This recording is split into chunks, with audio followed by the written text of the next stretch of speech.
11,000 years ago, in the sun-baked hills of what is now southern Turkey, a community of people constructed something that, by every old rule of history, should not have existed. Massive T-shaped limestone pillars, each weighing several tons, carved with astonishing precision and arranged into towering circular enclosures. No writing, no metal tools, no centralized empire directing the work. Nothing, at least according to the traditional timeline, that should have made such a project possible. When archaeologists first uncovered Göbekli Tepe, it didn't simply surprise them, it forced them to reconsider the entire narrative of how civilization began. For decades, the question of who built this place ignited fierce debate, bold speculation, and genuine scientific controversy. Then, ancient DNA entered the story, and what it revealed about the people behind those stones, their origins, their lives, their place in our shared past, turned out to be far more compelling than any myth. Imagine standing on a limestone hilltop in southeastern Turkey, dry rolling plains stretched toward the horizon. Beneath your feet, hidden under centuries of accumulated soil, lies a complex of circular stone structures so vast, so carefully built, and so staggeringly old that when archaeologists first began to expose them, many struggled to accept what they were seeing. The site sits in the Şanlıurfa region of southern Turkey, and its oldest layers date back roughly 11,000 years. What excavations revealed was unlike anything previously known from that era. Towering T-shaped pillars, some nearly 6 meters tall and weighing up to 10 tons, arranged in large circular enclosures. Many are carved with remarkable detail: foxes, vultures, scorpions, wild boar, and abstract symbols whose meanings remain uncertain. These are not crude markings, they are deliberate works of skilled artistry. To grasp the significance, consider the timeline.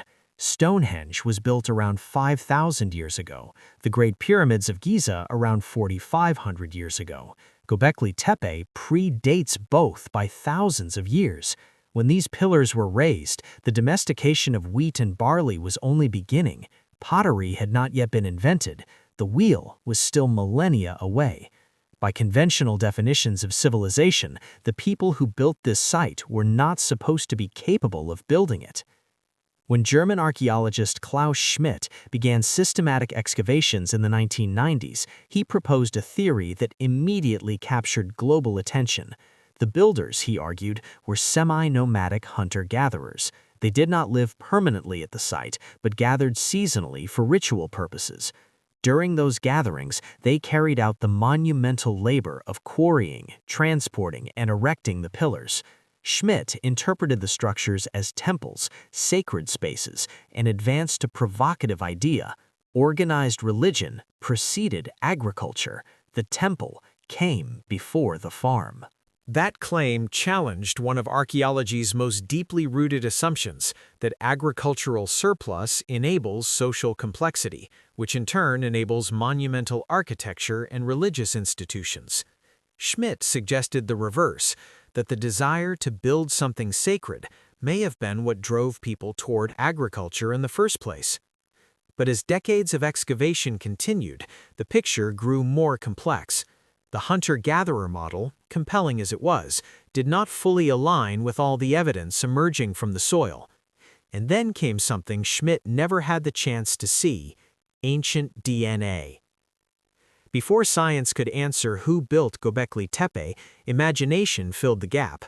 Theories appeared almost immediately.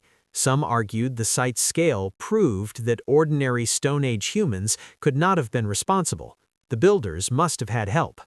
There were claims involving the Anunnaki of Mesopotamian mythology, reimagined as extraterrestrial benefactors. Others invoked celestial watchers from the Book of Enoch. Some linked the site to the Garden of Eden, despite no biblical reference to megalithic construction. And perhaps most persistently, writers like Graham Hancock suggested Göbekli Tepe was the work of a lost advanced civilization destroyed during the Younger Dryas climatic event. A few even propose that certain carvings recorded an ancient comet impact.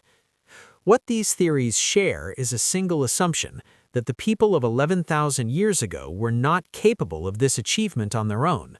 It is an assumption rooted in outdated 19th century ideas that equated prehistory with primitiveness. It is also wrong. The archaeological record tells a different story, and when ancient DNA was added to that record, it did not reveal hidden founders or mysterious outsiders. It revealed something far more grounded and, in many ways, more extraordinary. The artifacts at the site challenge the idea of purely seasonal hunter-gatherers. Tens of thousands of sickle blades have been uncovered, tools specifically designed for harvesting cereal crops. Mortars, pestles, and grinding stones indicate intensive grain processing. Analysis has shown many were used on plants from the barley and wheat family. These were not people casually gathering wild seeds, they were deeply engaged with cereals.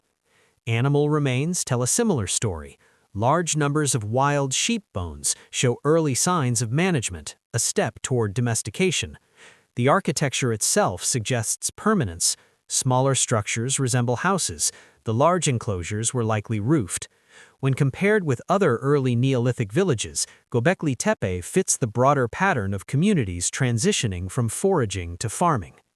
And then came the genetic evidence. Ancient DNA from Anatolia, the Levant, and the Zagros Mountains revealed that populations across this region were genetically distinct but locally rooted.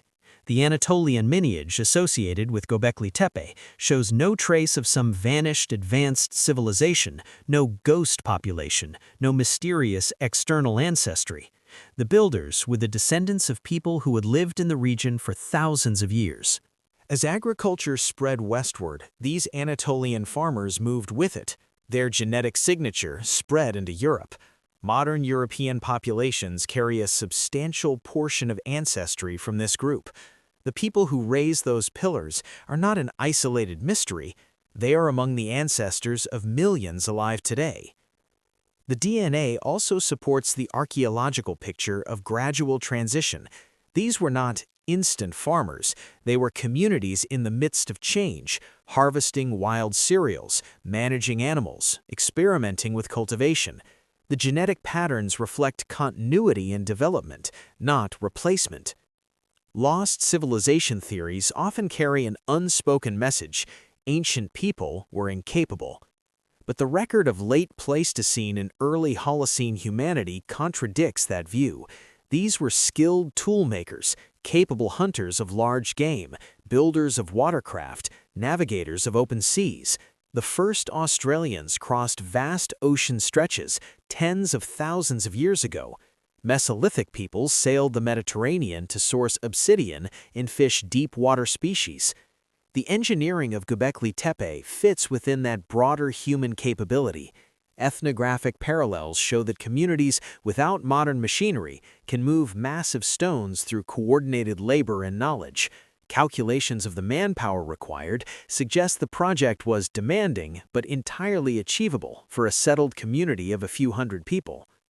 Genetically, cognitively, neurologically, the builders were fully modern humans. The same minds that tracked mammoths, crossed oceans, and crafted intricate tools are the minds that imagined and erected those limestone pillars. Göbekli Tepe is often called the world's oldest temple, but it may be more than that. It represents a threshold, a preserved moment when social organization, symbolism, and subsistence strategies were all transforming. The Anatolian lineage connected to this site did not vanish, it expanded. It became foundational to European populations. The carvings on those pillars were made by people whose genetic legacy endures. Perhaps most striking is what this implies about civilization itself. The evidence suggests that social complexity and shared ritual may have preceded full agricultural domestication. The impulse to gather, to build something communal and enduring, may have helped drive the agricultural revolution, rather than simply resulting from it. And none of this required divine intervention or extraterrestrial guidance. The DNA is unambiguous. There is no hidden ancestry explaining the stones. only a community of modern humans standing at a turning point in history, doing what humans have always done: organizing, imagining, creating. 11,000 years ago, on a wind-swept hill in southern Turkey, people without writing or metal tools raised pillars that still command awe. What they had was cooperation, shared belief, accumulated knowledge, and a fully modern human mind. Göbekli Tepe is often called the world's oldest temple, but it may be more than that. It represents a threshold, a preserved moment when social organization, symbolism, and subsistence strategies were all transforming. The Anatolian lineage connected to this site did not vanish, it expanded. It became foundational to European populations. The carvings on those pillars were made by people whose genetic legacy endures. Perhaps most striking is what this implies about civilization itself. The evidence suggests that social complexity and shared ritual may have preceded full agricultural domestication. The impulse to gather, to build something communal and enduring, may have helped drive the agricultural revolution, rather than simply resulting from it. And none of this required divine intervention or extraterrestrial guidance. The DNA is unambiguous. There is no hidden ancestry explaining the stones. Only a community of modern humans standing at a turning point in history, doing what humans have always done: organizing, imagining, creating. 11,000 years ago, on a wind-swept hill in southern Turkey, people without writing or metal tools raised pillars that still command awe. What they had was cooperation, shared belief, accumulated knowledge, and a fully modern human mind.